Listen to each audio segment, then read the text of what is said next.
PM ठीक है, उसके बाद हाँ बोलिए। मुख्यमंत्री से मुलाकात हुई सर, क्या बातचीत हुई?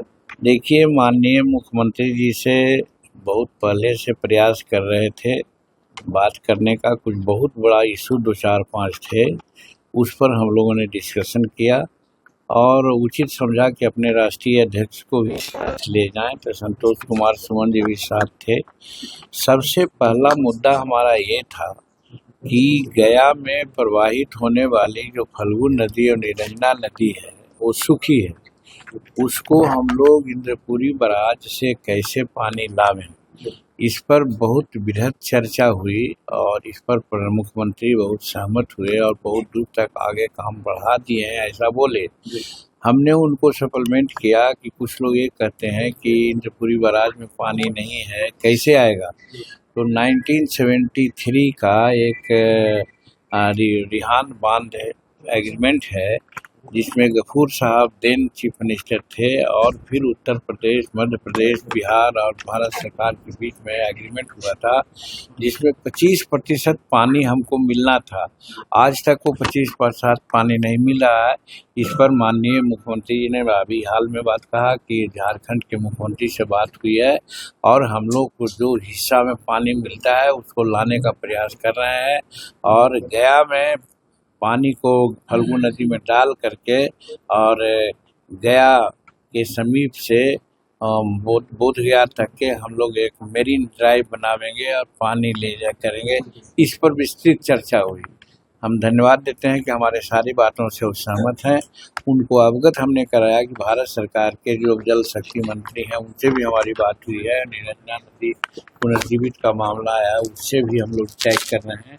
तो ले दे करके मैं समझता हूँ कि मेरे जीवन का एक बहुत बड़ा ये था, प्रयास था कि फल्गु नदी में पानी हो, इसीलिए हम उनसे मिलने के लिए गए थे और इसमें सकारात्मक उनका ये हुआ, राय हुआ और वो सहमत है। और उसके बाद मुद्दाएं तो बहुत थी, लेकिन एक और मुद्दा है, जैसे आज ठेकेदारी चल रही है।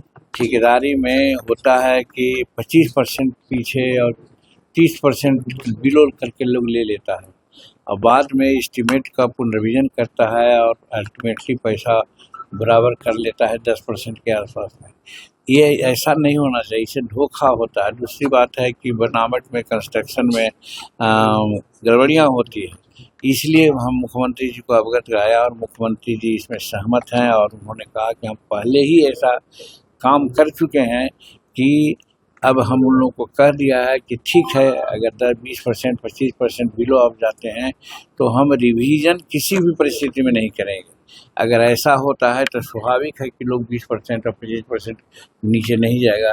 ये अच्छा उनका टेक्निक है, इस पर भी सहमति बनी और हम इसके लिए भी गए हुए थे, तो ये बहुत अच्छा लगा।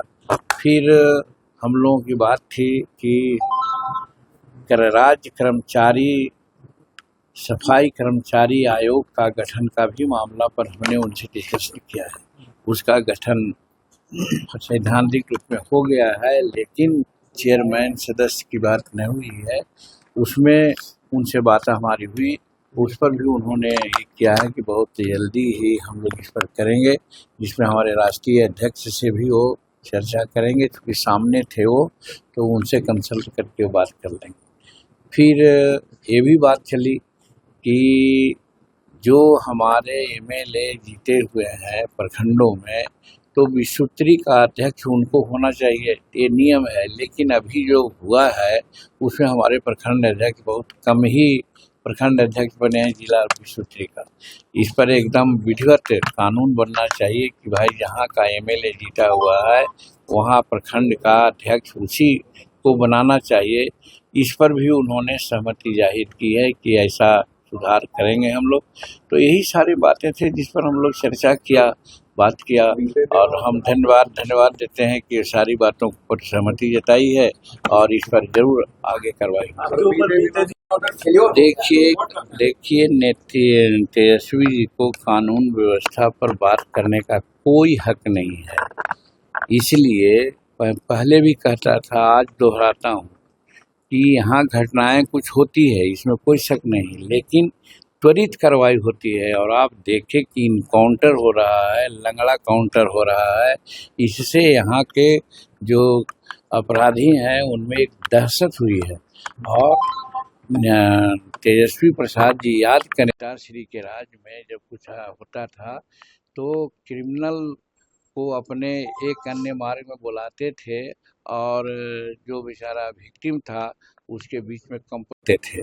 आज वही स्थिति तो नहीं है कि कोई क्रिमिनल एक अन्य मार्ग में जाए। तो इसलिए तेजस्वी प्रसाद को लॉ एंड ऑर्डर पर बात करने का कोई अधिकार नहीं है।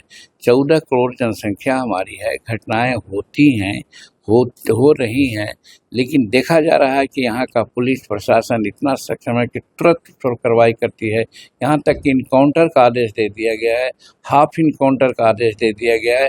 ये लॉ एंड ऑर्डर सुधारने का एक अच्छा तरीका है।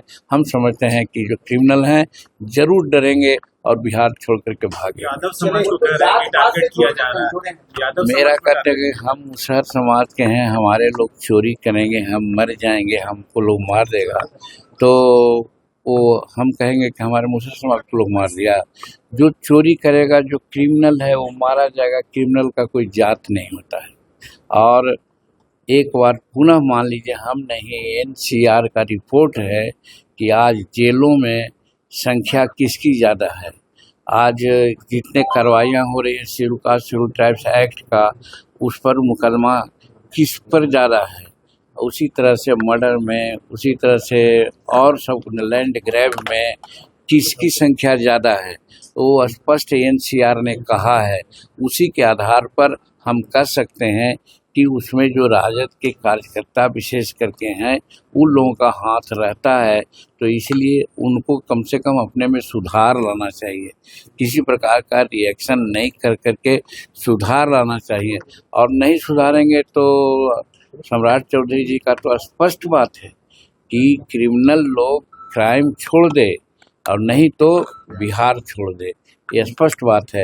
और नहीं छोड़ेगा तो मारा जाएगा। तो क्राइम करेगा कोई तो मारा जाएगा कोई दूसरा। हुआ है हमारे पास इस प्रकार से फूल माला चढ़ते हैं, उसी प्रकार से कुछ इस प्रकार की बात हुई। वो पुलिस का काम है, अपना कर रहे हैं। हम इसको बहुत अन्यथा नहीं मानते हैं। सब कुछ छोटे भर में भी हम आधा घंटा और अपना भाषण देते रहे, सारी बातें हुई, तो उसको हम कोई बहुत बड़ी घटना नहीं मान रहे हैं।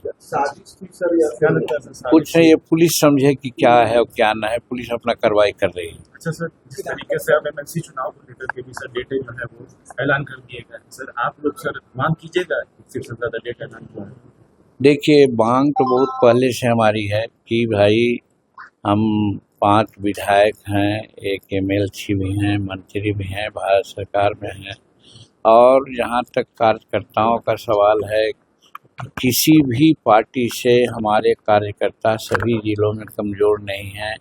चाहे जिस तरह का एनडीए का प्रदर्शन होता है उसमें हमारे कार्यकर्ता बढ़ चढ़ कर के साथ लेते हैं। चुनाव के पहले विधानसभा वाइज कुछ ऐसे हुए थे, उसमें हमारे लोग बहुत काफ़ी भाग लिया था। उसका उस समय के तत्कालीन अध्यक्ष ने इसको हमको बतलाया था। उस आधार पर हमारे दिमाग में भी बनती है कि हम को माने हिंदुस्तानी अवाम मोटर सेकुलर को एक कम से कम एमएलसी का पद मिलना चाहिए। इसकी चर्चा हम सेंट्रल के जो हमारे नेतागण हैं उनसे हम करेंगे। यहाँ पर हमारी कोई बात नहीं हुई। राज्यसभा में भी कंप्रोमाइज किया सर, डिमांड कीजिएगा सर। दोनों में पूछेगा तो मुझे समझ में नहीं आएगा। राज्यसभा में आपने कंप्रोमाइज किया और आप अपने गठबंधन के प्रति हमेशा समर्पित रहे। आज भी हम समर्पित हैं, हमारा कोई शर्त नहीं है। हम कहेंगे कि अगर हमको एमएलसी का पद दिया जाता है, इससे हम एनडीए गठबंधन मजबूत होगा, हमारा जो दल है हमारे लोग हैं और आकर्षित होंगे और उससे एनडीए को फ़ायदा होगा। इसीलिए हमारे हित में भी है, एनडीए के हित में भी है कि हमको एक एमएलसी का पद वो दें। राष्ट्रीय जनता दल ने भी कहा है कि एक सीट पर चुनाव लड़ेंगे। अब कौन का कह रहा है भैया, उससे हमको मतलब नहीं है। कानून व्यवस्था को लेकर सब तेजस्वी यादव बहुत